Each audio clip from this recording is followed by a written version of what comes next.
Well, my next guest covers the UNCG Spartans for the Greensboro News and Record, or if you're reading them online, it's greensboro.com, which is a city that once upon a time actually had a major professional sports franchise. I was actually at the Greensboro Coliseum to see the Carolina Hurricanes' first game with 6,000. Yes, there was 18,000 people there. 6,000 were rooting for the Penguins. It was supposed to be the first post-Mario Lemieux game. It was, in the window between his first part of his career and his comeback in the 21st century.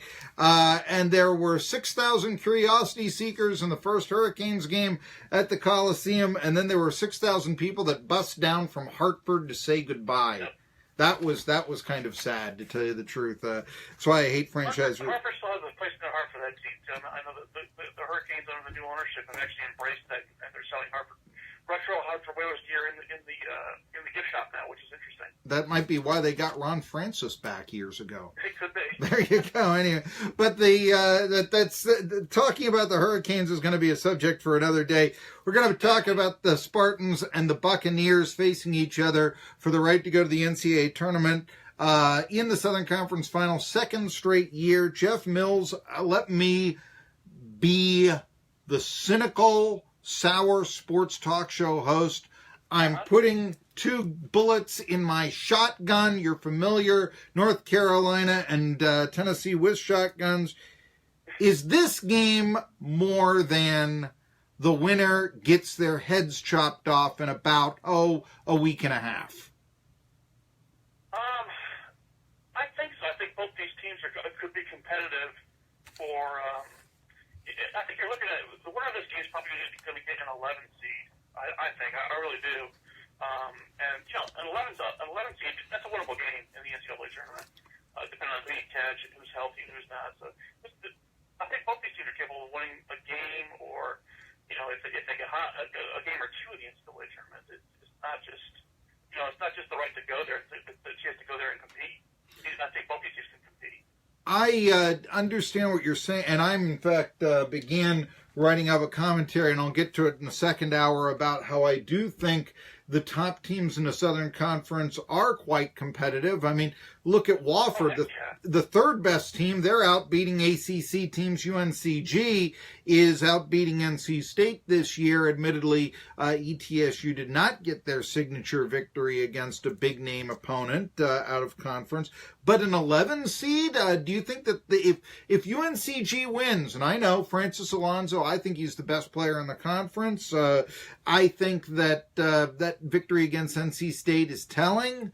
But an 11 seed for UNCG? I mean, ETSU was ranked 17th back in 91. They only got a 10.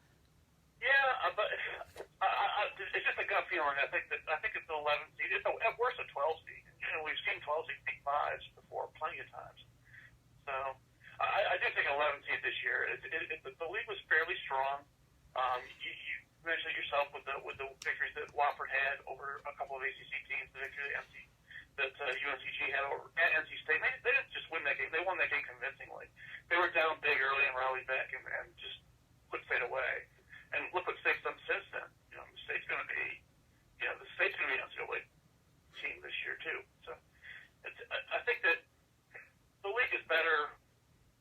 The league is better. I think the top teams in the league are better than they've been in the last 10, 15 years.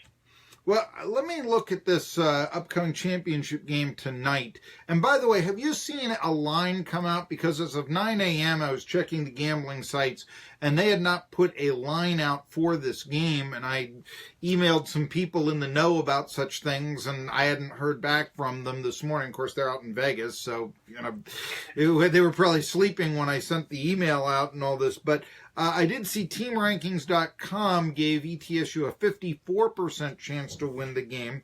Here's where I'm going with this. From an ETSU perspective, first game of the year between these two teams, the 68-58 game over in Johnson City. I saw a very good defensive effort. Jermaine Long basically sticking on Alonso, holding him to 10 points, and making him taking away the shot from the right side of the court for the most part, where ETSU feels that he is most deadly. Although it should be said that his game-winning shot last night came from center left. Yeah. Now, the second game, which was an 18-point UNCG rout, 74-56, and sent the Buccaneers into a funk, was a game I saw where UNCG took the initial lead, and I just thought ETSU panicked. Everybody tried to act selfishly. They had not lost in 16 games. It was, well, what do we do here?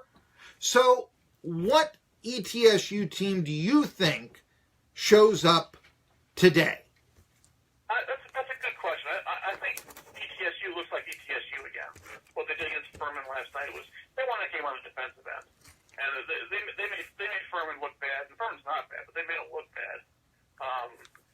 They made Furman look careless. They made Furman look slow, and they're neither of those things.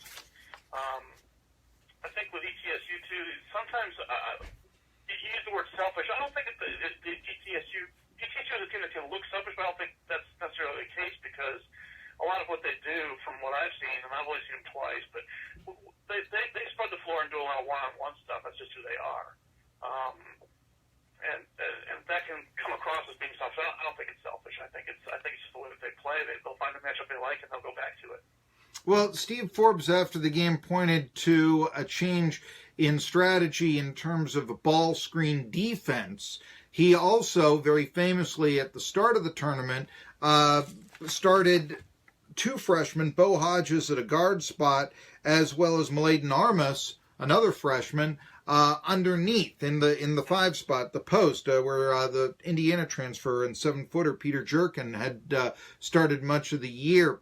Now, I mentioned this, and that kind of got ETSU's ship settled right, although they did play evenly with Chattanooga in the first half of the first game on Saturday that the Buccaneers played. I want to look over to the Spartans that you cover here, Jeff Mills of Greensboro.com. Right.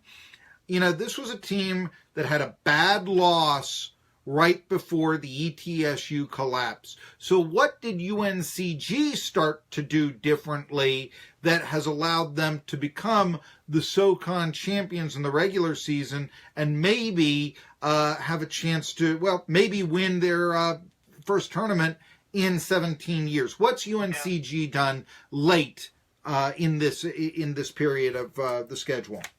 I think what you've seen with them is you've seen the emergence of guys around Alonzo. He's still their guy. I mean, he's still the guy that's going to take the shot that needs to be taken. But you've seen an emergence, particularly with the freshman Isaiah Miller. His role has grown and grown and grown as the season has gone along. He's definitely their most athletic player. He's quick. He's a leaper. He's only 6 foot. He's the best dunker on the team. He's a kid they start to run stuff for him. And that's something that's occurred just in the last month or so. His minutes are up. He's a willing defender. That's a term that West North likes to use a lot. Is he a willing defender? And you better be if you want to play for them. You've seen him emerge a little bit. The other thing that you've seen a little bit more too is they've been getting the ball to. They've been letting James Dickey handle the ball a little bit. You know, normally you don't want your 6'10" guy to put the ball on the floor, but it doesn't seem to matter to UNCG if he does that because he's athletic enough to do it. Those are a couple of changes. And you mentioned that bad loss that they had. I'm guessing you're talking about the Chattanooga game. Yes. That was really an anomaly. If you look back at that box score, what UNCG does is they defend aggressively, and if you get a game that's being called tight, you get them in trouble. They had 5 guys foul out of that game. The final foul count was 28-14.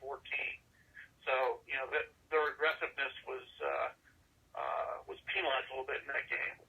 And you know when they end up in overtime and 4 of your stars on the bench fouled out, it doesn't matter who you're playing, you're going to beat.